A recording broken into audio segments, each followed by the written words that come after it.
uno puede decir que las encuentra en el Código Civil, pero que sin embargo se aplican a materia pública. ¿Qué otra más que me recuerde con respecto a lo que vimos en esas primeras clases? Sucede lo siguiente también, que esto es una norma más o menos común, que tiene una cierta lógica. Cuando a ustedes les enseñaron el derecho de prenda general, ¿se lo enseñaron ya en civil? ¿Prenda general, el derecho de prenda general? No, me parece que no. Cuando uno, ¿todavía no? Cuando uno compromete su patrimonio, Ceci, cuando uno compromete una obligación en derecho civil, nos dicen que nosotros de alguna manera comprometemos nuestro patrimonio, ¿ya?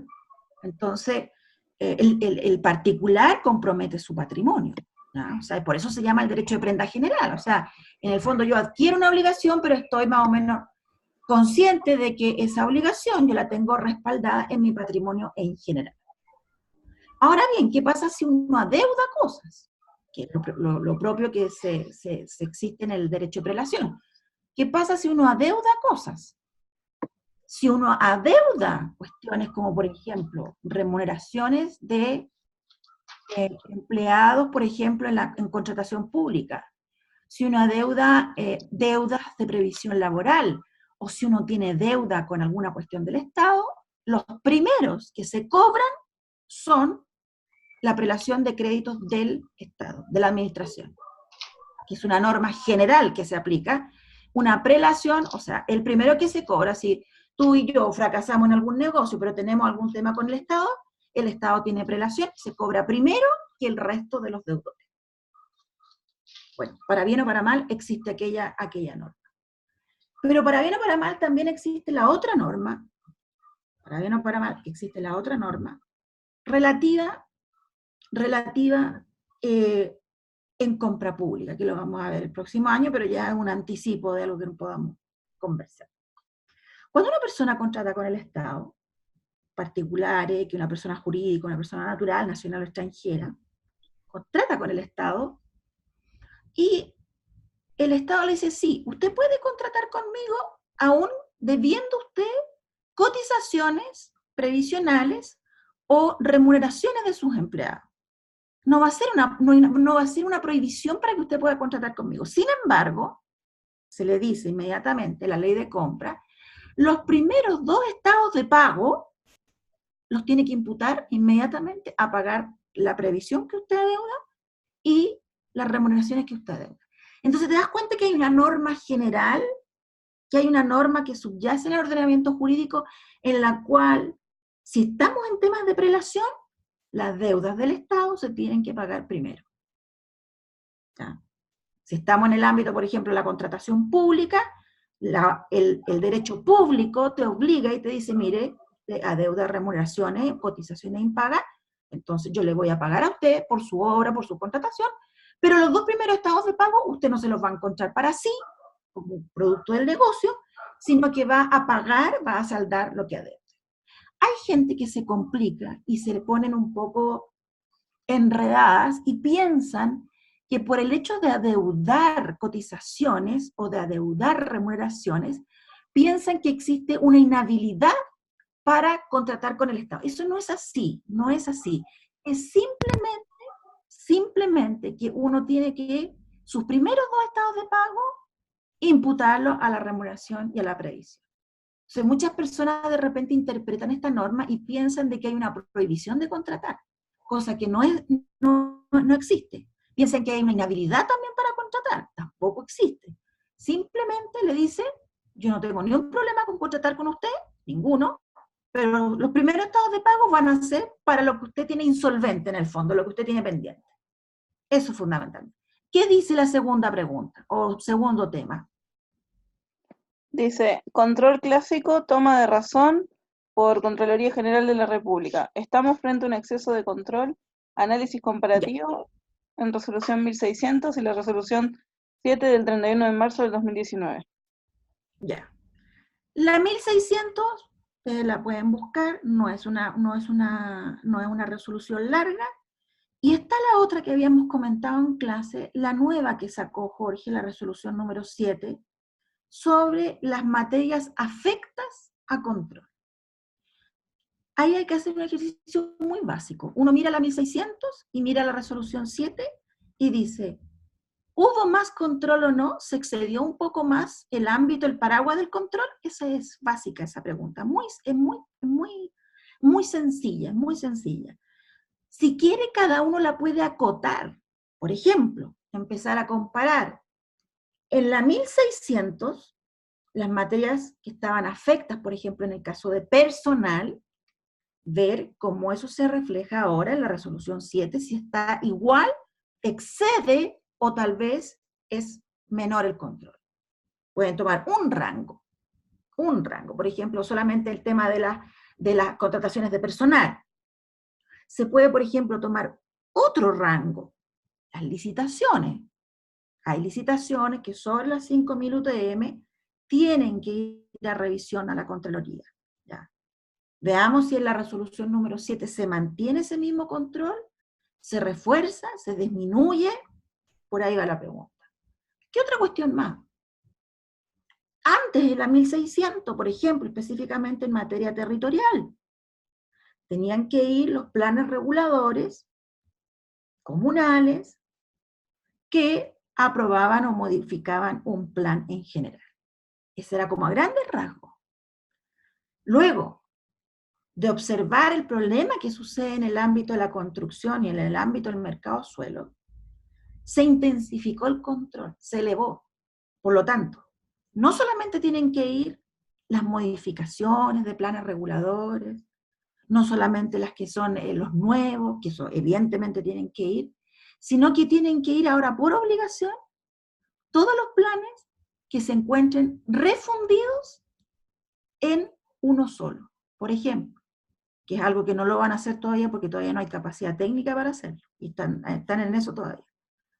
Plan regulador, por ejemplo, de Las Condes o de Providencia, son planes reguladores enredados, que no se sabe qué parte está vigente y cuál no. Por lo tanto, ellos tendrían que hacer un esfuerzo por hacer un refundido, y ese refundido va a ir a Contraloría.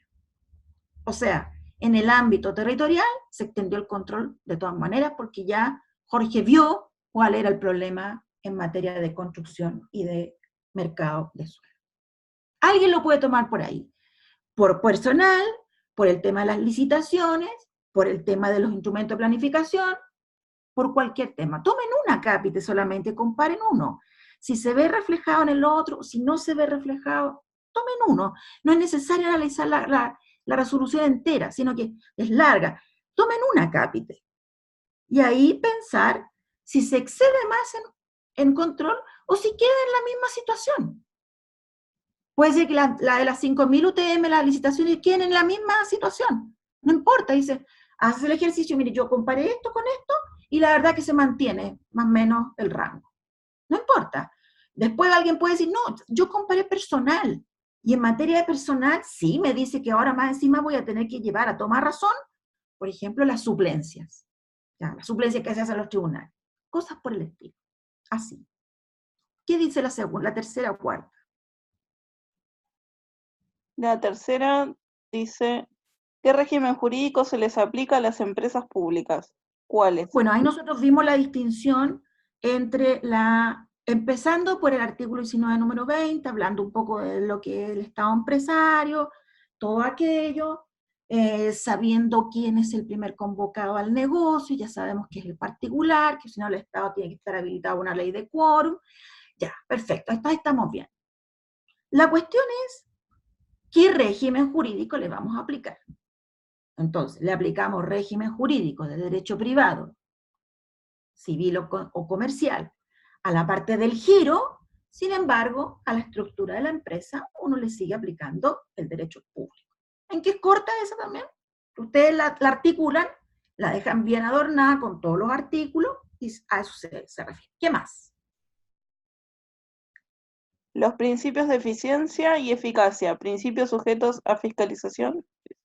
Ya, ahí eso fue, yo me acuerdo de una clase que lamentablemente estaba solamente la Cecilia con la Miriam, cuando vimos el tema de la eficacia y de la eficiencia, si estaba sujeta o no a fiscalización o control por la Contraloría General de la República.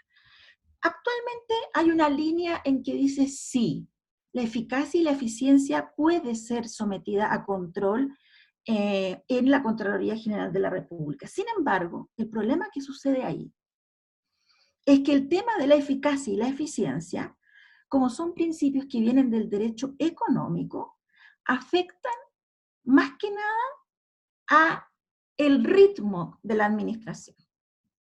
La administración tiene un ritmo, lento, lato, tiene un ritmo.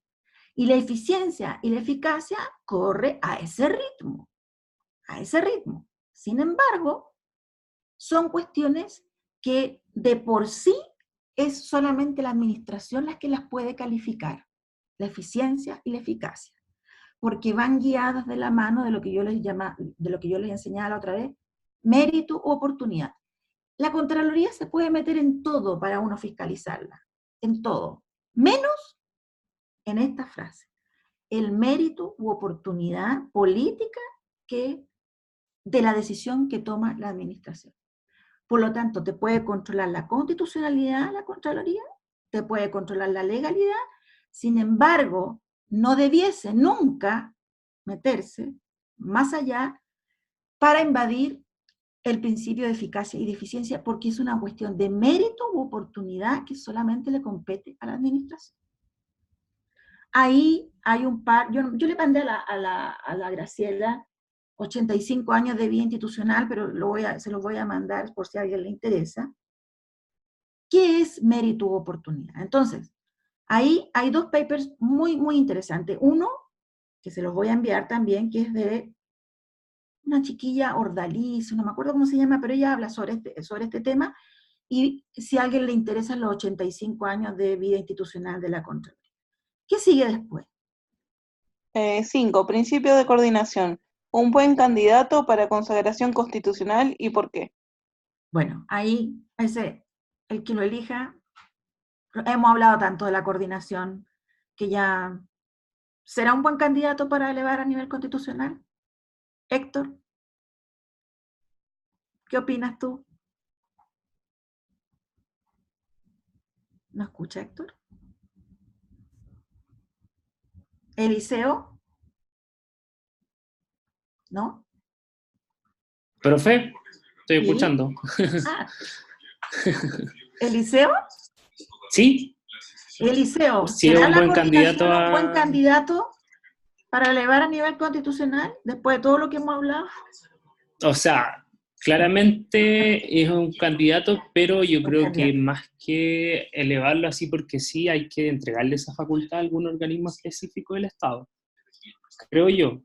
Bueno. O sea, al establecerlo quizás como una función específica del Estado, totalmente, pero sí debería ser entregado responsablemente a algún organismo, porque en definitiva vamos a lograr que alguien se haga cargo de todo lo que sea en esa materia. Supone, Eliseo, que en el año 97 se creó un consejo asesor para efectos de coordinación. Yo nunca he visto que eso haya dado algún fruto, alguna luz, pero inicialmente yo creo que sí sería un buen candidato para elevar a nivel constitucional. Ahí lo dejo al criterio de ustedes, pues la verdad hemos visto tantas descoordinaciones ya en el país que ya, tanta descoordinación entre un órgano y otro, entre un ministerio y otro, entre una autoridad y otra, que la verdad nos ha llevado solamente a repetir como espacios, a repetir funciones. Quizás la Secretaría de la General de la Presidencia sería un buen candidato para asumir ese rol, o sea, puede ser, tener más manejo respecto a los mismos ministerios que van y no generar tanta, no, es que se dijo esto otro, desinformación, lavarse las manos, porque es un día después de que queda la cagada. Exacto. Es muy fácil decir, es que no fue nuestra responsabilidad, etcétera, etcétera. Exacto. Yo creo que desde ese punto de vista alguna cartera tendría que hacerse cargo. Mira, normalmente tendría que ser Interior. Claro. Pero Interior también no coordina nada. Interior no coordina nada, así que yo no sé si habría que elevarlo a categoría constitucional, tal como se elevó la transparencia, la probidad y la publicidad en el 8º, tener un 9º de la coordinación, porque realmente durante estos 40 días que hemos estado en esto, hemos sido testigos de que en realidad las autoridades no caminan coordinadas. Entonces, eso lleva a decisiones bien, ¿cómo se llama? Decisiones bien contradictorias, o sea, primero, dar una agenda social corta,